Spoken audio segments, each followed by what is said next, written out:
podkāsta draugi Signet Banka, Madara Cosmetics.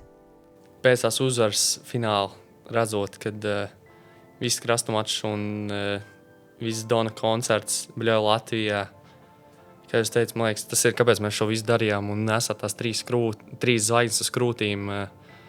Ļoti daudz, ko nozīmē vienkārši pārstāvēt savu valstu un zinot, ka tev Latvijā ļoti daudz cilvēku atbalsta. Tu nevari neko baigi sasniegt, ja tu to sportu neizbaudi. Es viens pats bez ģimenes dzīvoju Itālijā. Un, es tur spēlēju basketbolu, un sākumā tā ikdiena bija ļoti grūta. Vienkārši, ka tu nepazīsti nevienu tur apkārt, tu nezini valodu. Un kā jau itāļi, viņi diezgan labi nerunā angliski, tur tā komunikācija bija grūta. Un vēl bez vecākiem tā dzīve bija vienkārši tāda. Ir reāli dienas, kad ir no rīta svaru zāle, tad ir lielās komandas treniņš, kurš pie pieaugušiem trenējos. Tad ir individuālais, vēlreiz svaru zāle, un tad ir savs komandas treniņš. Es jau sajuku. Cik tev sanāk? Tad labi, ja mēs stundās pārēķinām, ko tas nozīmē? Tas nozīmē, tu no rīta 3, 4, 5, 7 stundas. Man kaut kā arī sanāca izlasīt vienu komentāru, kur nebija pārāk labi rakstīts par mani. Un tas bišķiņ tādu neforšu sajūtu iedeva, zinot to, ka es pārstāvu Latviju un cenšos pēc iespējas labāk priekš savas valsts. Vai viegli būt jaunam? Pagaidām jaunākais izgaismots dalībnieks Markus Jahovičs. Viņam ir 16 gadu, un viņš jau ir Eiropas čempions basketbolā. Parunājām par to, par to, kā ir būt tādā augstās pozmē 16 gadu vecumā, un apzināties, ka tas ir tāds tikai pats sākums. Nu, sveiks! Sveiki! Prieks tev redzēt. Tu neesi viens atnācis šodien, ne? Jā, ar savu šobrīd labāko draugu. Jā, tās labākais draugs šobrīd ir smags. Pasmags. Es nebiju domājis, ka tas ir tik smags, bet lielai balvai jau jābūt drusku smagākai nekā, vai ne? Šis nozīmē All-Star 5. Labākais zvaigžņu piecinieks. Tu esi labākajā zvaigžņu pieciniekā? Jā. Man podkāstā ir labākā zvaigžņu piecinieka dalībnieks. Turklāt, šis ir otrais Markus, bet šīm Markusam rakstās vārds ar 2 S. Ribam bija 1. Treškārt, es pieļauju, ka... Nē, cik Dairis Bertāns ir garš, tu zini? Nezinu. Pagarš, vai ne?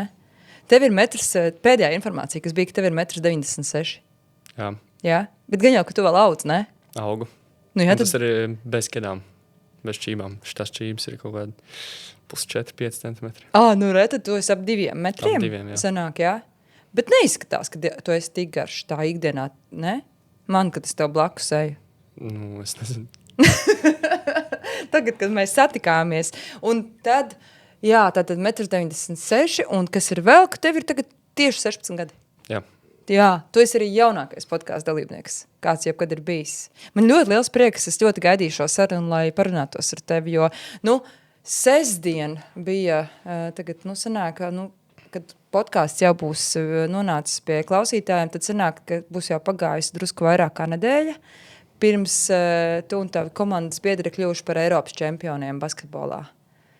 Tad, kad es teicu Eiropas čempionu, tad tāds smaids parādījās. Tā sajūta ir tāda, ka tu izdzirdi, kad cilvēki to saka, ka tu šobrīd smaidi par to. Tagad ir, jā, sākumā varbūt tā īsti nepielicis, ko mēs esam izdarījuši, bet tagad tāds jau ir. Kā tev šķiet, kurā brīdī tev atnāca tā apziņa, ko jūs esat izdarījuši? Es teiktu kaut kādu dienu pēc atbraukšanas atpakaļ. Pēc tā Daugavas sporta nama sagaidīšanas aizbrauc mājās, tāds miers beidzot, un tad tu patiešām tā varēji saprast, ko tu patiešām esi paveicis. Tās emocijas pēc spēles, kas notiek pastāst pēc tam, kad jūs esat uzvarējuši, ir tas mirklis, kas tiek rādīts arī televīzijas ekrānos šeit Latvijā. Es domāju, liela daļa Latvijas tajā vakarā gavilēja un skatījās arī krastumačā spēli. Un es domāju, ne tikai daudz viet arī. Bet kas notiek ar jums, ko jūs darāt pēc šādas spēles? Uzreiz pēc spēles bija fočēšanās diezgan ilgi. Sanāk, arī kaut kādiem tur komandas biedriem, saviem labākiem draugiem kaut kādas bildes uztaisīja. Komandas bilde ar vecākiem. draugu un ģimeni kopā, tad rinda tam kausam ir komandas, un tas diezgan ilgu laiku atņem. Tad bija treneru apliešana, ko arī varēja redzēt sociālajos tīklos. Kaut arī viņam tas vispār nepatika. Ka viņu aplēja, Nu, jā. Pirms mēs to izdarījām, viņš teica, nekādā gadījumā to nedariet. Bet, kad mēs to izdarījām, tad bija tāds, tā kā, bija ok. Un tad mēs braucām uz kopīgajām vakariņām ar komandu un ģimenēm. Un tad bija agrais reizes, 3 izbraucām uz Ungārijas lidostu. Tad īstenībā varētu teikt, ka īsti jau tu negulēji tajā naktī, neatpūties necik, vai ne? Tas adrenalīns arī droši vien tik spēcīgs, ka mieru atrast ir grūti. Jā, miegs arī tā īsti nenāca. Vienkārši kaut ko pagulēji gultā, ja? Nedaudz. Klau, podkāstā man ir tāda tradīcija, ka katru reizi, kad atnāk kāds ciemiņš, ar kuru es sarunājos, es savukārt pirms tam aizēju tepat Veldzes kvartālā uz plašu veikalu, Down Street, un izvēlos plati tam cilvēkam, kas atnāks. Es par tavu muzikālo gaumi, es neko nezinu. Neko, tā tiešām neko. Es arī kaut ko bišķiņ mēģināju pameklēt, bet es tā arī, laikam, varbūt nemācēju meklēt, vai arī neatradu neko. Un tad es tev kaut izvēlējos plati. Kā tu domā, ko es tev varētu būt izvēlējusies? Kaut kādu latviešu mūziku. Tā tu domā, jā? Kaut kādu, jā. Bet tev ir kaut kādas dziesmas, ko tu klausies, piemēram, pirms spēlēm, vai kas skan tavā prātā? Tā īsti nē. Nav tev tādas, ne? Kaut kādas konkrētas. Bet kaut kas jau tev droši vien patīk mūzikā, ne? Vai ļoti maz laika sanāk to klausīties? Kā ir ar tevi? Es dažreiz paklausos kaut kādu latviešu mūziku, Marko, kaut ko tādu, Ols dažreiz. Latviešu hip-hops uz to pusi velk, ja tev tas vairāk tā tava sirds. Man nav latviešu hip-hops. Vispār Latvijas hip-hopā man prieks, ka ir jau kaut kādas platas arī sāk parādīties, kas ir. Man ir kaut kas cits tev. Kas? Labi, pagaidzi mēģināšu aizsniegt. Man tev ir šāda plate. Tas ir Travis Scotts ar draugiem un hip-hops. Un šeit ir, tur ir tā kā Jack Boys, viņš ir apvienojies ar vairākiem kopā hip-hop māksliniekiem, tas, ko varbūt, ko es vēl te pamanīju no tādiem, kas ir populārāk, to starp ir gan Pop Smoke, te ir, vārds sakot, tāda forša kompānija, un paklausoties, man šķiet, ka 16-gadniekiem hip-hops varētu būt tas, kas ir aktuāls. Tā kā, lūdzu, tev šī plata? Paldies. Jā. Plašs atskaņotājs jau ir vai būs? Būs. Ļoti labi. Tieši tā, vai ne? Bet par to tavu gatavošanos spēlēm runājot. Ir tev kaut kādi rituāli, kā tu topi gatavs spēlēm? Un šeit es nedomāju treniņus, kas ir skaidrs, ka tas ir tāds disciplīnas rituāls, kas ir nepārtraukti.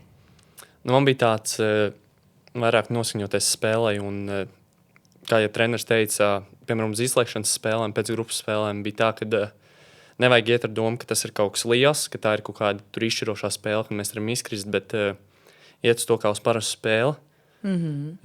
Domāt tās domas, kad tu visu savu mūžu trenēsi šādiem momentiem, un kad kaut kādam stresam liekam nevajadzētu to ietekmēt, un mums arī komandai bija savs rituāls. Es nezinu, vai es tā īsti varu stāstīt, jo mēs sarunājam, ka tas labāk paliek starp mums, bet rituāls mums bija. Rituāls jums bija? Bija. Bet ne jau kaut kāds tāds tur burvestība rituāls. Nē, tāds. Zini, kā visādi jau var būt tie rituāli. Dažādi. Bet pastāst varbūt vairāk par sevi pašu. Cik gados tad tu sāki īsti trenēties basketbolā? Es sāku... Tev teica arī ir basketbolists. Jā. Tas droši vien nozīmē, ka kaut kādā mērā to bumbu jau tu redzēji no saviem pirmsākumiem, vai ne? Jā, bet vispār es sāku ar futbolu. Jā. Kaut kādu 1. gadu sanāk no 6 gadu vecuma. Es izmēģināju futbolu, es biju diezgan labs, kā man stāsta. Bet tad es arī pamēģināju basketbolu, jo tajā laikā bija tā, es vienkārši mēģināju un gāju uz to, kas man patika. Nebija tā, ka man arī tēca kaut ko uzspiest paigi. Un Pirmais treniņš man bija pie treneris Mājas Čundas. Tā sanāk bija ļoti, ļoti laba paziņa manā tēta mammai. Un kaut kā mans basketbols iepatikās, sanāk 7 gadu vecumā. Un kopš tā man arī viss ir gājis ļoti labi. Nu, tu teici, ka nebija tā, ka tētis uzspieda. Un man šķiet, ka tā ir tāda laba lieta, to dzirdēt, vai ne? Ka tev tā izvēle tika atstāta tevis paša ziņā. Kā tev šķiet, ko ir svarīgi sagaidīt jauniem cilvēkiem no saviem vecākiem, domājot par tām izvēlēm? Un šeit arī par tām sportiskajām izvēlēm runājot, ka mēs jau zinām, ka citreiz varbūt arī ir vecāki, kas caur bērniem cenšas realizēt kaut kādus, piemēram, savus sapņus, un tie ir varbūt dažādi sporti, vai tas pats hokejs vai jebkas, ka tā ir, kad gribas, lai tam bērnam viņš iet tieši šajā sportā un lai tur viņam izdodas. Es nezinu, man vairāk liekas, tas ir tā kā uz pašu bērnu, jo tu nevari neko baigi sasniegt, ja tu to sportu neizbaudi. Piemēram, ja tu negribētu spēlēt basketbolu, bet tev tētis spiest spēlēt basketbolu, tu neizbaudītu un nebūtu tāds enjoy the game. Man tas neliekas tā īsti pareizi. Un tad, kad tētis saprata, ka tas ir sporta veids, kur tu gūsti baudu, kā tev šķiet, kādas bija viņa sajūtas, kad viņš saprata, ka izskatās, ka dēlam laikam tas arī būs tas, ar ko viņš varētu kaut kādā mērā saistīt savu dzīvi. Es teiktu, varbūt, ja pat tas nebija tā uzspiest, viņam bija tas iekšējais prieks, ka, let's go, tas ir tas basketbols. Tev ir kaut ko, tu varbūt pats atceries, kāds labākais padoms, ko teicis līdz šim ir devis? Es teiktu, ka ir ļoti, ļoti daudz neskaitām padomu, bet tāds viens, arī, kad es biju tieši tajā jaunības vecumā, kaut kā sanāca, ka mums bija baigi labā komanda, un ļoti, ļoti reti sanāca zaudēt, un sanāk, ka bija tās uzvars, un pēc kaut kāda viena no pirmiem zaudējumiem bija tāds, protams, mazā vecumā tāds raudiens un tā kā bēdas, bet tas, ko viņš teica, bija, ka basketbolā tie zaudējumi būs. Tu nevari spēlēt basketbolu bez zaudējumiem. Vienmēr tev var būt individuāli zaudējumi, kaut kādi komandas zaudējumi, bet tie tev tikai spiež priekšu, kļūt labākam, un tas bija, es teiktu, tās labākais padoms. Jo es savulaik veidoju arī tādu dokumentālo filmu par BMX braucēju Māšu Strombergu. Un viņš tieši tā viena no atziņām, ko viņš arī sacīja, bija, ka viņa skatījumā ir ļoti svarīgi piedzīvot tos zaudējumus visos sporta veidos. Un ka tas ir tas, un ka ir tā mācēšana arī zaudēt, un ka tas ir ļoti, ļoti vajadzīgs, un ka viņam tieši patīk redzēt dažreiz, kad attīstoties, ejot kādu sporta veidu virzienā, kad bērniem ir jāpieredz tā zaudēšanas māksla, vai ne? Un kā tu redzi, kā tev, piemēram, labi, jums gāja ļoti labi šajā čempionātā, vai ne? Bet kā tu pats redzi, kā tu varbūt jau šobrīd uztver tos zaudējumus, kāpēc zaudētām spēlēm te bija. Labi, te varbūt tas jautājums ir grūts, vai ne, Marks, jo tāpēc, ka ir dažādi zaudējumi droši vien arī. Vai ne, varbūt dažādu pakāpju zaudējumi ir kaut kādi, kas ir vieglāki un smagāki droši vien arī. Jā, varbūt tā čempionātā mums gāja diezgan viegli, neviegli. Tādā pēc rezultātu ziņā bija 7 uzvaras un neviens zaudējums, bet tieši pirms tā čempionāta mums bija vairākas pārbaudas spēles, un man liekas, no 7 spēlēm mēs ieguvām tikai 3 uzvaras.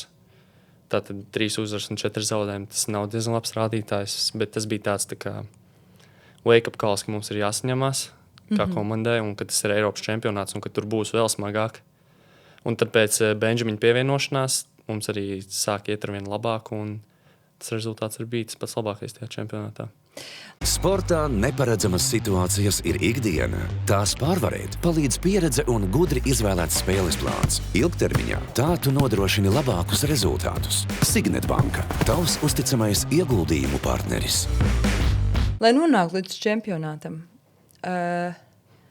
gūtu tik fantastiskus panākumus, tas jau nav tāds arī vienkārši stāsts, kas tā no tā tavu 7 gadu vecuma ir aizvedis tā ātri pārtinies uz priekšu, uz šobrīd jau, kad tev ir 16 un jūs esat saņēmuši zelta medaļu. Pastāst par to, varbūt savu ikdienu, kāda tā tev ir, ar ko tā varbūt atšķirās no citiem 16 gadniekiem, kuri nenodarbojas ar profesionālu sportu. Sāksim ar to, ka es viens pats bez ģimenes dzīvoju Itālijā. Un, es tur spēlēju basketbolu, un sākumā tā ikdiena bija ļoti, ļoti grūta. Vienkārši, ka tu nepazīsti nevienu tur apkārt, tu nezini valodu. Un kā jau itāļi, viņi diezgan labi nerunā angliski, tātad tā komunikācija bija grūta. Un vēl bez vecākiem tā dzīve bija vienkārši tāda. Cik gados tu sāki tur dzīvot? Es pārvācos pagājušajā gada septembrī. Tad sanāk 15 gados tu pārvācies prom no ģimenes, vai ne? Jā. Kādas bija tavas sajūtas, jo tu tā pirmās varbūt tur nokļūstot un saprotot to, ka tev, tomēr, ja tu dzīvo kopā ar ģimeni, tas ir krietni citādāk nekā vienam pašam 15 gados būt citā valstī. Nē, tas bija tāds, tas viss sāda ietekmēt ietekmīgi gan tā kā mentāli, gan sadzīvē, gan arī basketbolā varbūt kaut kā. Vienkārši kaut kā tas to dzīvi padarīja, protams, loģiski grūtāk. Bet šogad vajadzētu būt labāk. 2. gads visi jau es pieredzējis. Arī kaut kādā ziņā es tur braucu šobrīd kā zvaigzne, tā sakot. Pēc šī Eiropas čempionāta ar tik lieliem sasniegumiem. Es domāju, ka šogad vajadzētu būt daudz labāk un vieglāk. Kā tev tur klājas ar draugu iegūšanu? Caur komandas biedriem vai apkārt komandai? Kā tur ir ar to attiecību veidošanu? Jo man ļoti palika atmiņā tas, ko mēs ar tevi runājām arī pirms dažām dienām. Citā sarunā, ka tu teici, ka jums bija... Man palika tā sajūta, ka tev ir ļoti svarīgi tie cilvēki, kas tev ir apkārt. Ka tas ir viens no teviem tādiem spēku avotiem, ja? Un ka tur minēja, ka ir lieliska komanda, lieliski draugi apkārt, un ka tev tieši tā bedīgā sajūta ir par to, ka šādā sastāvā, piemēram, šī komanda vairs nespēlēs nekad, vai ne? Ka tā būs citādāk. Jā, par to draugu būšanu un par to, vai tev tur šobrīd ir kādi tuvi cilvēki jau? Kaut kādi, protams, ir komandas biedri ārpus. Es tur tā baigi nevienu nepazīst, jo skolā es mācos attālināti. Un, sanāk, mēs dzīvojam 7 komandas biedri vienā dzīvoklī, un tie ir arī mani vienīgie draugi, tā teiktu. Varbūt ar visiem man nav tā labas attiecības, bet kaut kādi 2-3 man tur ir tādi labi draugi. Vispār jau man šķiet, ka 16 gadi, tas ir tāds vecums, kad ir ļoti svarīgi tādi draugi, ar kuriem kopā pavadīt laiku un kurus vieno līdzīgas intereses, vai ne? Tā ir? Jā. Pastāst varbūt par to, par arī tavu to iepriekšējā pieredzi pirms Itālijas. Tad tu arī mācījies tālmācībā, vai tad tu mācījies klasiskā skolā? Nē, es mācījos Rīgas 49. vidusskolā. Un tad jau bija citādāk, tur jau arī draugi, vai ne, kas jau tev bija jau tāda senāka, tur bija pilnīgi citādāk tā dzīve. Tur bija draugi jau no 1. klases, kaut kādi no bērnu dārza, tur bija pavisam savādāk.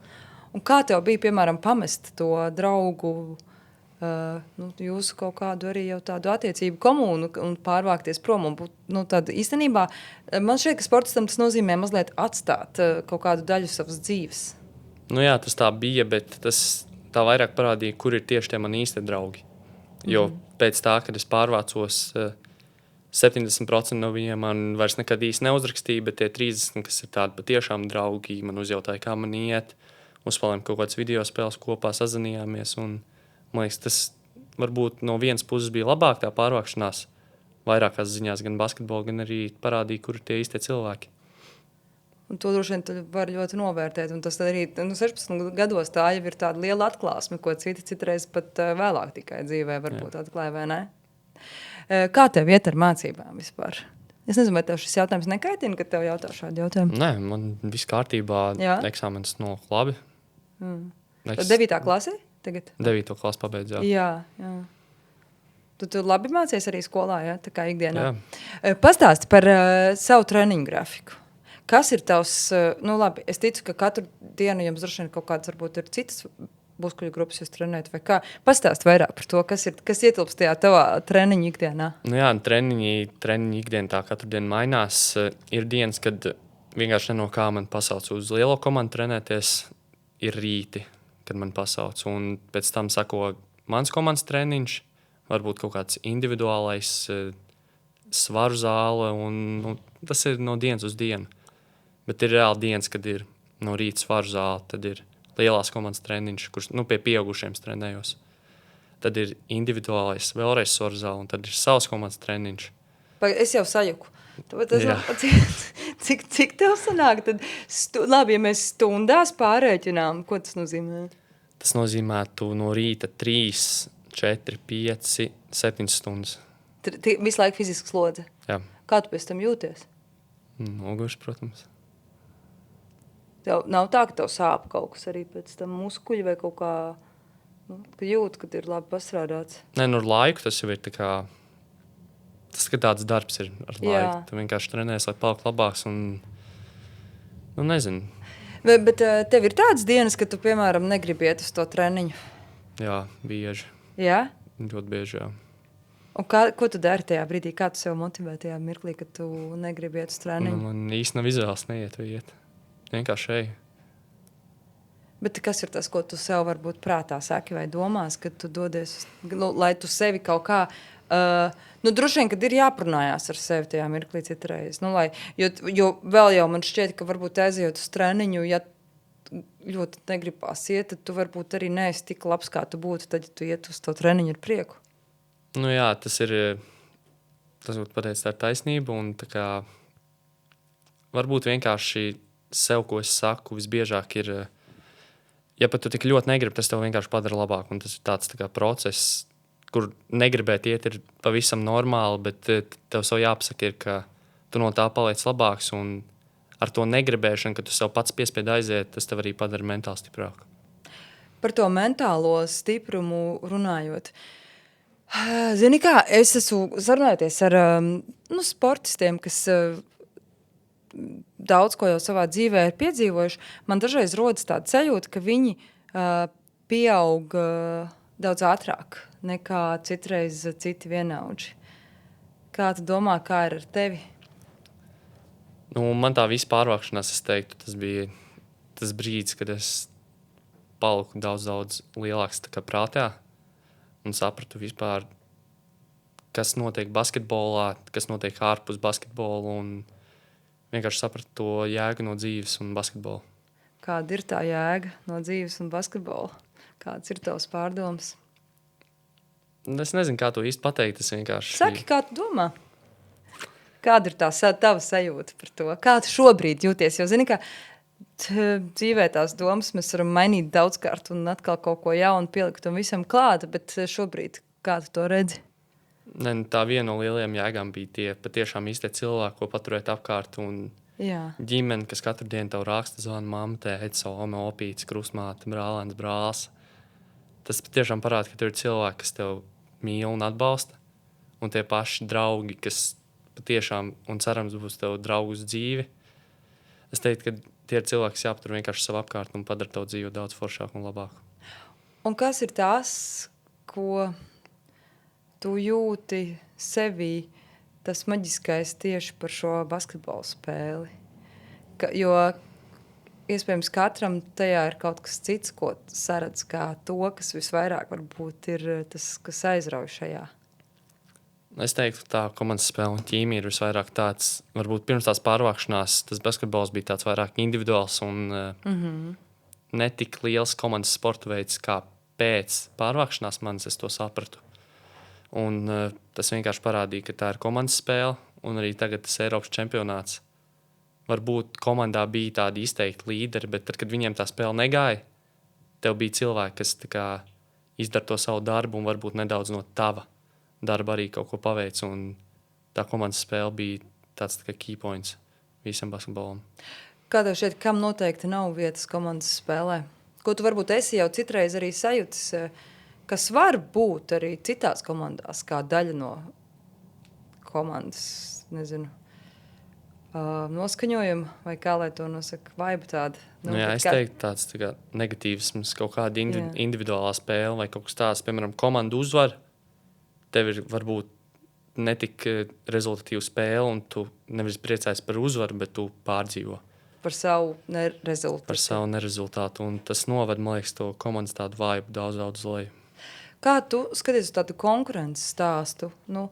Komanda ir skaidrs arī tas, ko tu esi teici, ka tas komandas spēks ir tieši tajā spējā sadarboties uz laukuma. Un jo ir ciešāks tās sajūtas citam pret citu, tīri arī emocionāli, jo foršāk var izdoties tā spēle, vai ne? Kā tu varbūt sacītu par to konkurences stāstu, un tajā pašā laikā arī citreiz arī varbūt ir tas stāsts, kur kāds grib būt rezultatīvāks vai kaut izdarīt skaistāku, labāku metienu un nezinu, tikt izvēlēts kaut kādā labākā komandā. Jā, tur ir vienkārši, kā jau es esmu minējis iepriekšējās intervijās, kad tur vienkārši jāpaveicās ar to komandu. Jo mums reāli bija cilvēki, kas tā nedomā. Man tā ir pirmo reizi, kad ir tādi cilvēki apkārt, un to mēs arī varējām redzēt uz laukumu un ārpus laukumu, un arī pēc rezultātu, pēc pirmās vietas, kad tie cilvēki bija pareizi apkārt, un neviens tā nedomāja, visi domāja kopīgi kā komandu, un tas arī nes rezultātu. Cik daudz arī spēlējot, tu varbūt saklausī, vai cik daudz līdz spēlētājiem nonāk kaut kādas sabiedrības reakcijas par to, kā tiek vērtētas spēles vai spēlētāji? Tas nonāk ļoti, ļoti bieži, bet mums ar treneru Ediju Šleseru un pārējiem coaching staff un spēlētājiem ir sarunas izlases laikās par to, ka, piemēram, tas pats sporta centrs, kur var anonīmi visi cilvēki rakstīt tos komentārus, viņi raksta, ko viņi grib, bet tas, ko mums saka, ir vienkārši nelasīt. Ja tu gribi, ļoti var izlasīt pēc tā turnīra, un man kaut kā arī sanāca izlasīt vienu komentāru, kur nebija pārāk labi rakstīts par mani. Un tas bišķiņ tādu neforšu sajūtu iedeva, zinot to, ka es pārstāvu Latviju un cenšos pēc iespējas labāk priekš savas valsts. Bet pēc tam es aizvēru to sociālo tīklu, kurš to izlasīju, neveru vaļā. Es par to arī aizmirsu pēc tam. Pēc turnīra bišķiņ gribēju palasīt, bet es teiktu, ka treneri ļoti, ļoti pareizi dara, kad ar mums sarunājās un pārunā tās lietas, kad patiešām to nevajag lasīt un vērt vaļā neko. Šis ir tāds temats, Markus. Es par to domāju arī kaut kādu, gan jau ilgu laiku, jā. Arī ir, protams, kaut kādas pieredzes par to bijušas. Un es godīgi sakot, man ir ļoti grūti saprast tos komentētājus, kuri raksta kaut kādus komentārus par spēlētājiem, kas cīnās izlases labā un vēl arī ir tikai 16 gadus jauni. Tas arī man šķiet diezgan tāds nežēlīgs veids, kā paust savu negāciju. Tu vari pateikt, kas bija tajā komentārā? Mēs varam kopā šo izanalizēt. Tur bija kaut kas par man tēti arī rakstīts par pēdējiem 2 metieniem, ko es iemetu pret Grieķijas spēli pēdējās minūtēs, ka kaut kā, es īsti neatceros vārds vārdā, bet kaut kā, kad es esmu individuāls spēlētājs un ka šie metieni vispār nebija labākā opcija mūsu komandai un es cenšos izrādīties savam tētim un kaut kas tāds, kaut kas neloģisks. Kaut kas, šis nav vēl pats trakākais. Es zinu, ka tavs komandas, jo tu zini, ka tā nav patiesība, vai ne? Un tas ir kaut kāds, kāda cilvēka mēģinājums kaut kā varbūt pies uzmanību, bet te arī Latvijā bija tādas diskusijas par tavu komandas biedru. Arī, es nezinu, vai tu tos komentārus pamanīji? Jā, mēs bijām vienā istabiņā. Ar Benži? Jā. Un viņš šos komentārus izlasot. Viņš izlasīja šos komentārus? Jā. Viņam privāti arī rakstīja. Un izlasot šos komentārus, viņš nebija bēdīgs, viņš bija drīzāk dusmīgs.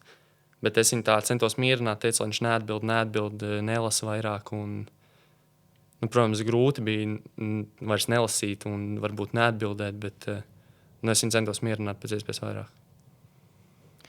Viņš pat gribēja atbildēt šiem komentāriem, jā? Es tiešām gribētu, lai arī tas, ko šobrīd Markus saka, lai to dzird varbūt tie, kas ir veikuši šos komentārus. Es nezinu, kā gan tas būtu iespējams, ka viņi dzirdētu un saprastu to, ka šie komentāri nav kaut kāds ieraksts bezgalībā, kur neviens tos neredz vai nedzird, un kā īstenībā tas sasniedz jaunus sportistus. Un te es gribu arī tev, Markus, jautāt par to, ka mēs zinām, ka ikdienā tās mūsu rīcības, tas, kā mēs jūtamies, var ietekmēt ļoti daudz, kas var ietekmēt tiešām kaut kāds nelaipns izteikums, nezinu, veikalā kaut kaut kas var citreiz ietekmēt to, kā mēs jūtamies.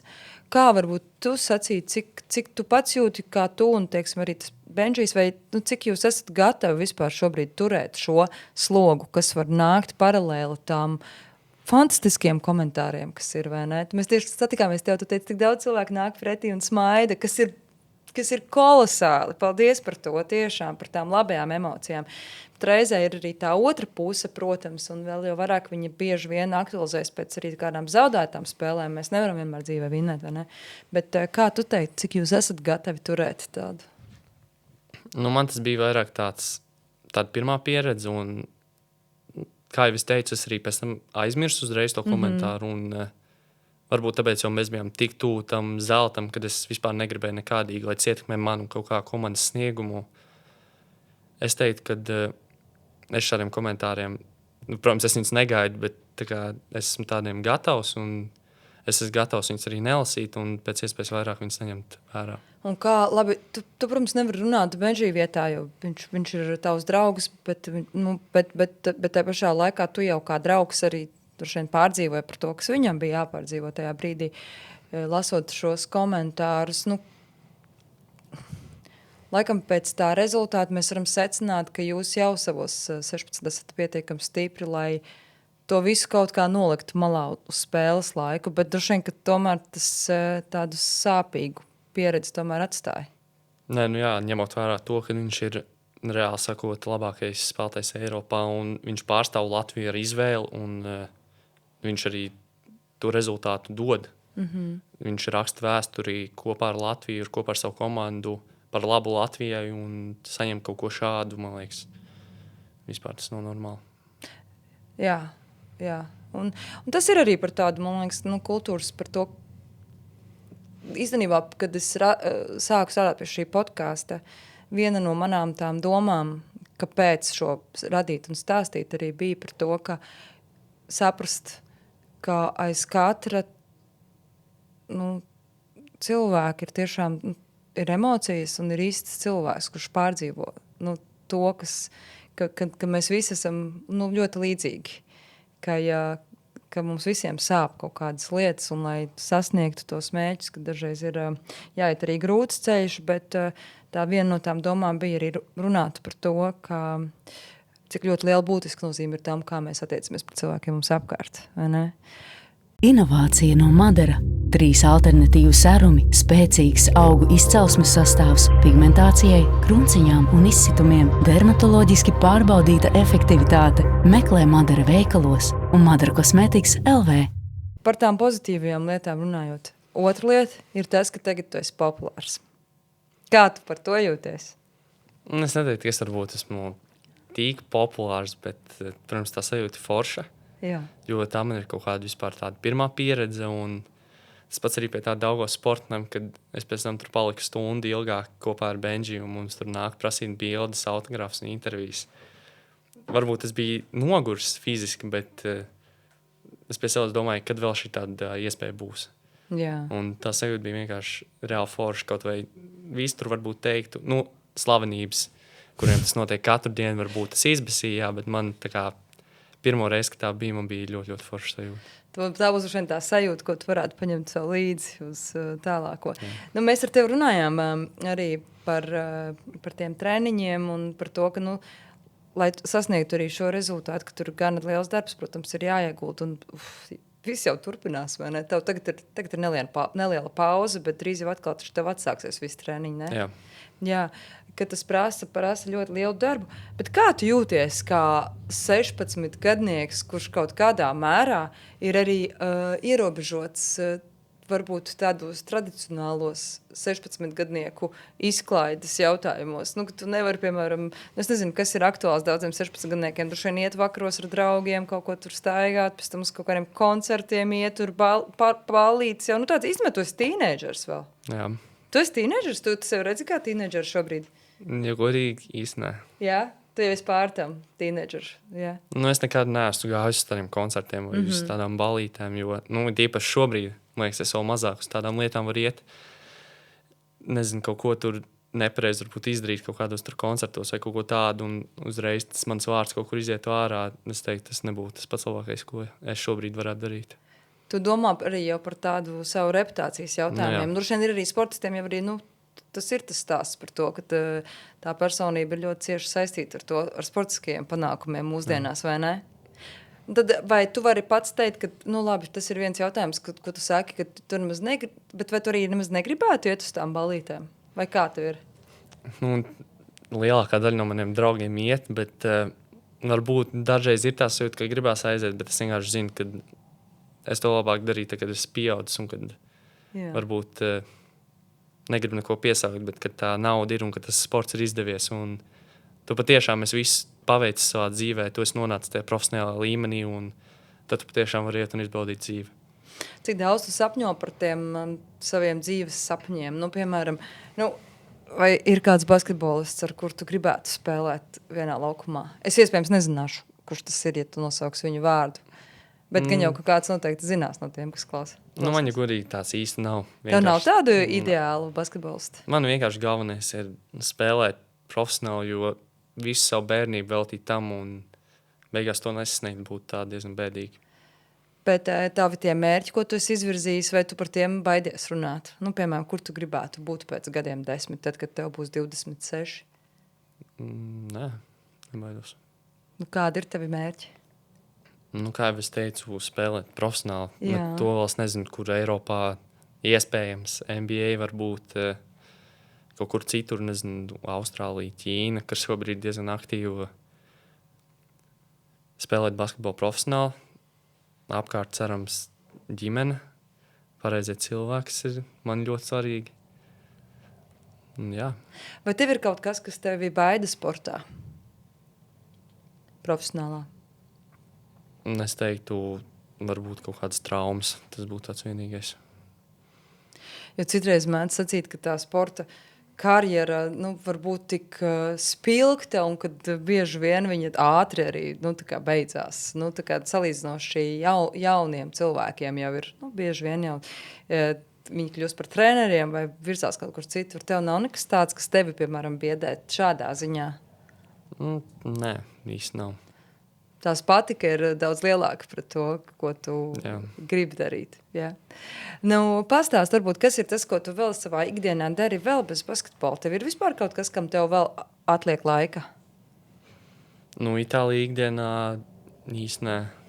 Sēžu mājās, dažreiz uzspēlēju video spēles. Kaut kur dažreiz spēlē video spēles? Tas ir, protams, svarīgs jautājums kādam. Kādas? Kas ir tos iemīļotās video spēles? Es spēlēju GTA. Jā. Un NBA 2K. Tā ir tā kā basketbola spēle? Jā. Un cik labs tu tur esi? GTA online esmu diezgan labs. Jā. Un tajā basketbola spēlē? Normāls viduvējs. Kaut ko var Un vēl futbola spēle vēl. Kāpēc tu esi tikai viduvējs? Tev vajadzētu būt ļoti labam, tāpēc, ka tu jau varētu tās prasmes, kas tev ir īstajā laukumā realizēt arī spēlē? Vai tur tas tā nestrādā? Tas tā īsti ne. Nestrādā? Kas tev pietrūkst tajā video spēlē, lai tu būtu labāks? Pirkstu ātrumu, spiest podziņas. Tad varbūt ir jāsāk adīt. Vai kas kaut ko mājās jātrenē, mazā motorika. Es saprotu, bet vai tev, piemēram, ir kaut kas, kas tev arī Itālijā varbūt pietrūks, ka tu gribētu darīt vēl paralēli tam basketbolam un mācībām? Vai tas tev fokus uz to profesionālo karjeru tik liels, ka tev īstenībā nemaz arī neatliek laika citam fokusēties? Varbūt es gribētu tādu, nevis vairāk brīvo laiku, bet kaut kā to brīvo laiku pavadīt.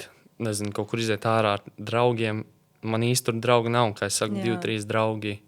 Ārpus tā basketbola īsti nav, un tas varbūt man tādu ikdienu padara tādu saspringtāku daudz, un varbūt tajā pašā basketbolā tas man kaut kā sliktāk ietekmē, jo tagad atbraucot uz to Latviju, šeit uz Latviju, uz to izlasi un skatoties, kā man individuāli gāja un kāds ir šis te rezultāts, zinot, kad ikdienā es laiku pavadīju laiku ar draugiem, gājām uz veikalu kopā, visu kaut ko darījām. Un tas rezultāts ir tik labs, tad varbūt jāsāk piedomāt un meklēt draugu Itālijā aktīvāk. Jā, vai ne? Kas tev ir tās vērtības, kas tev pašam šobrīd ir svarīgas draugos? Kuras tu meklē? Es teiktu, tas pats galvenais ir humors. Humors? Jā, mums izlasē bija ļoti, ļoti labs humors komandai. Bet tu vari izstāstīt kādu no jums, kas kaut kāds varbūt bija tāds gadījums? Vai tu jūs arī esat... Nu, tas ir Tas nav stāstāms publiski? īsti nē. Jā. Jūs nelamājaties tur. Nē. Par ko ir tie joki? Tas ir... Es nevaru teikt, sorry. Cits par citu?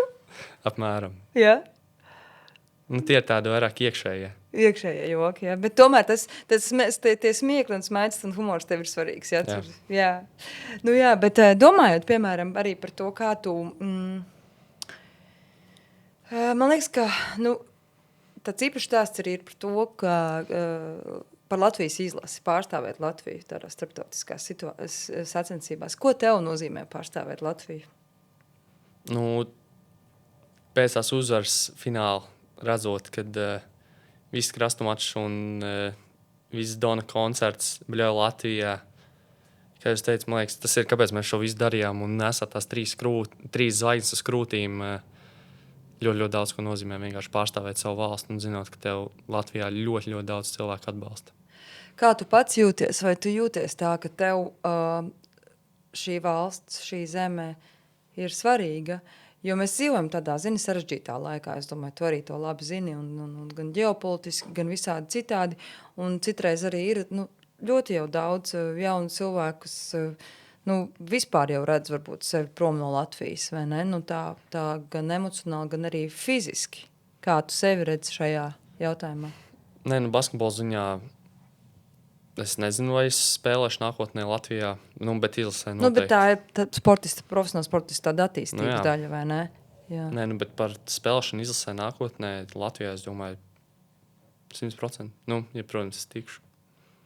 Tā kā, ja man paņems sastāvā, tad es noteikti spēlēšu. Un kas tev ir tas, kas tev varbūt asociējās ar šo mūsu valsts? Kas ir tās tavas sajūtas, domājot par Latviju? Tagad pēc tā čempionāta man ir Latvija uzreiz basketbols. Tas tāds galvenais. Un domājot, piemēram, par to, kā tu redzi vispār to sporta attīstību arī nākotnē, arī domājot par basketbolu. Tu kā jauns cilvēks esi izgājis cauri jau tam dažādiem treniņu stāstam, vai ne, šeit Latvijā.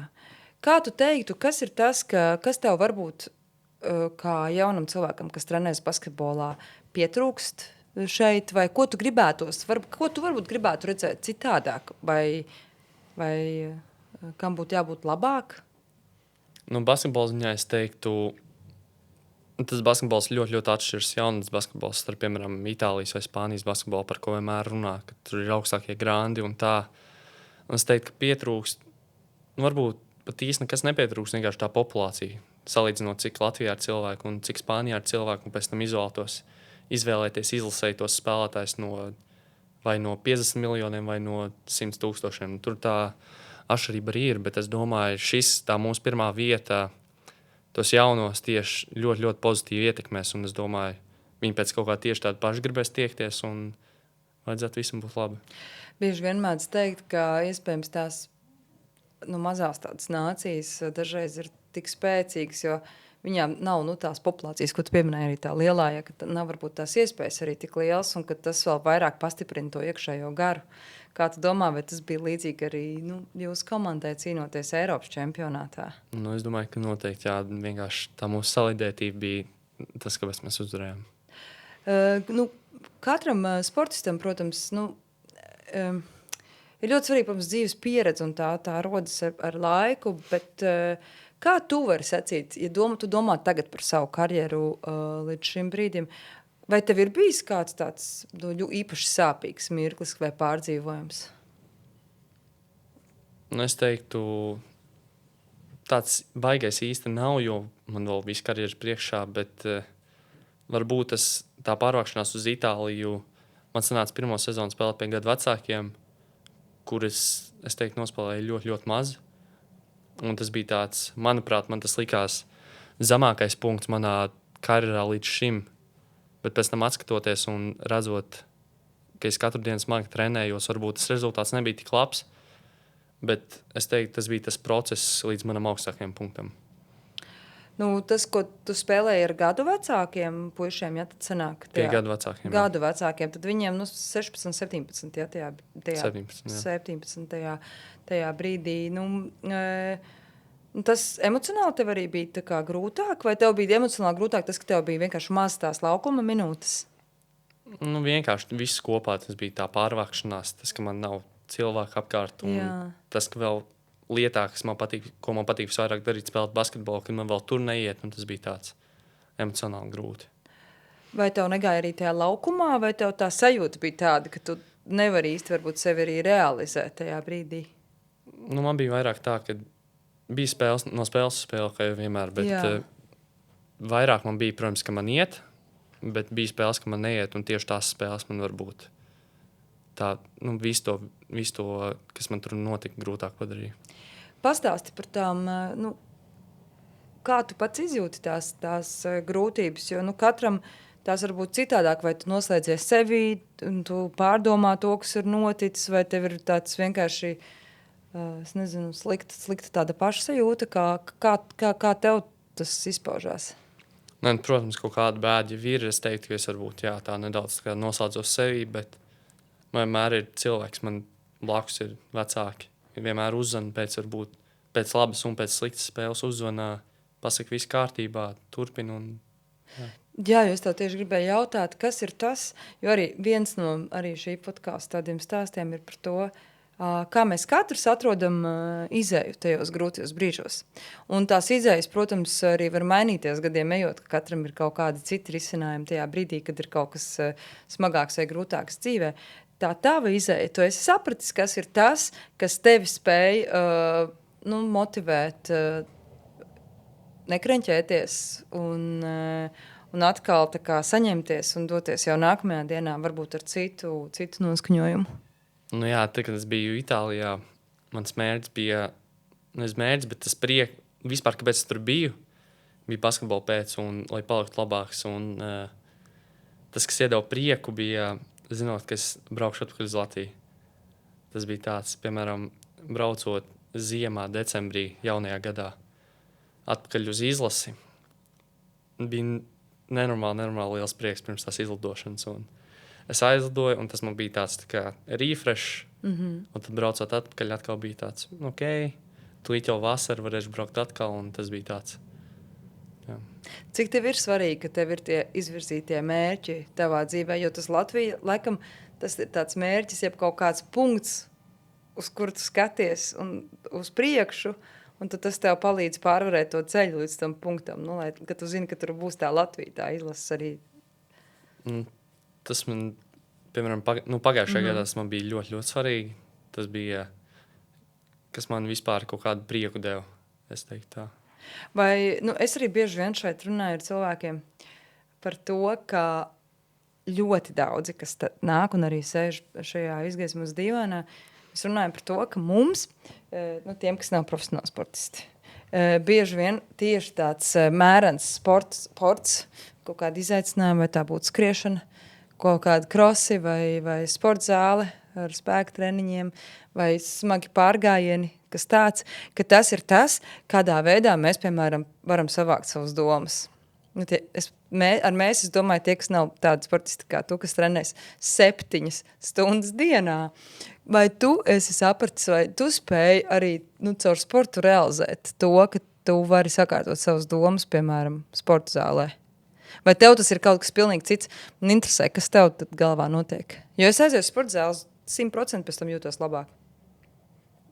Tas ir no dienas uz dienu. Dažreiz tu aizies to sporta zāli un varbūt ārā lietas lī un tās emocijas ir tāds bišķiņ slikts. Un ja tu vēl negribēji iet uz to svaru zāli, tad tas ir no dienas uz dienu, jā. Ka tu, respektīvi, tavā gadījumā, ka tev ir ļoti dažādi, bet tev nav tā, ka tu aizēji uz sporta zāli un pēc tam ir tev brīvs prāts atkal kaut kam jaunam un tu vari atpūsties tajā. Man vairāk kaut kur izējot dabā varbūt pastaigāties. Jā. Man pilsēta, kuras dzīvo Itālijā, ļoti smuka ar kalniem un tad man tur tāda smuka skata un tad var izveidināt prātu. Tev varbūt jāiet pārgājienos ar Markus. Nu, nekas, varbūt kādreiz arī uz ārpus zonas jābrauc, tur jāiet smagos pārgājienos, bet jums jau tur visādi tie noteikumi, ko jūs varat un nevarat. Man liekas, ka jums jau tur ir tie noteikumi, kad nemaz tādos citos piedzīvojumos, kā piemēram braukt ar slēpēm vai kaut ko tādu, jūs nemaz nedrīkstat, ja ir kaut kādi nopietni līgumi. Kā jums ir sportistiem? Nu, es neesmu prasījis. Nezinu. Jā, bet man šķiet, ka tur tā ir. Nu, es zinu, vismaz, ja ir tie nopietni tie līgumi, tad ir kaut kādi ierobežojumi arī citām lietām, ko cilvēks dzīvē var darīt. Nu, man liekas, man tā īsti nav, bet Jā. vienkārši tas laiks arī nav, kad to braukt kaut kur slēpot. Nu, varbūt brīvdienā, protams, vienkārši jāsarunā. Vai tev ir kāds sapnis, ko tu gribi savā dzīvē realizēt, kas nav saistīts ar basketbolu? Neesmu domājis. Neizdomājis? Nu, pagad padomājam, ko tu gribētu varbūt vēl savā dzīvē, vai kaut kur aizbraukt, vai kaut ko sasniegt. Es vēlētos, tad, kad es spēlēju profesionālu basketbolu, mans sapnis būtu atmaksāt maniem vecākiem. Es zinu, ka manai mammai ļoti, ļoti patīk zirgi. Mans Jā. sapnis būtu nopirkt savai mammai zirgu. Tas būtu tā. Tas gan ir ļoti skaists sapnis. Man gribētos, lai tev to izdodas tiešām piedzīvot, Markus. Tas būtu tāds ļoti labs sapnis. Nu, un man ļoti gribētos, lai arī tu piepildi visus savus sapņus, kas tev varbūt ir top, un lai tu izvirzi sev tās iekšējos mērķus, kur tu gribi iet, un lai tev izdodas arī uz tiem doties. Un tagad jau arī tev ir viens jau tāds spēcīgs stāsts tavā bagāžā par to pieredzi Itālijā, kas, es domāju, ka tev kā cilvēkam noteikti ir daudz devusi, arī kaut ko ņēmusi, bet tās viss ir tādas ļoti labas pieredzes. Ko tu gribētu pateikt, starp citu, tiem cilvēkiem, kas mūs klausās, un varbūt arī tiem, kuriem šobrīd arī ir 16 gadi, un viņi arī domā par tām savām dzīves izvēlēm un savām pieredzēm. Un tu, kā Džeks, kurš šobrīd ir Eiropas čempions, kas būtu tas, ko tu gribētu teikt citiem vienaudžiem saviem? Nu, es varbūt vairāk tiem, kas nodarbojas ar sportu, varbūt specifiskāk ar basketbolu, kad tās augšas un lejas viņas vienmēr būs. Tu nevari visu laiku iet tā kā pa kalnu augšu, vienmēr būs kaut kāda leja, un tev vienkārši tā ir jāpārvar. Varbūt, ja tu esi tajā kalnu lejā, un tev liekas, ka tas nekad nepāries, ar laiku tas pāries, un varbūt, ja tev basketbola ziņā šobrīd tik labi neiet, zinot, ka tu reāli smagi strādāsi un trenēsies, un tu darīsi tās pareizās lietas, varbūt, ja tu to rezultātu tagad neredzēsi, pēc laika tas būs. Un tevis mākslas darbs nebiedē šķiet tā. Ne. Paldies tev milzīgs, un lai tev tiešām izdodas sasniegt tos savus sapņus un piestādāt un izdomāt vēl jaunus, uz kuriem iet. Jo zini, kā manifestam arī liela nozīme. Jā. Un noteikti paldies par to, ka tu atnāci, un paldies par to, ka mēs varējām parunāt arī par to stāstu, kas ir saistīts ar notikumiem interneta pasaulē. Un jā, es novēlu, lai tādu būtu pēc iespējas mazāk, un apzināsimies, ka vairāk jau tomēr ir to cilvēku, kas to nedara un domā labas domas par jūsu panākumiem, lai tas noteikti spēcina. Jā, paldies tev liels. Paldies. Paldies. Podkāsta draugi Signet Banka, Madara Cosmetics.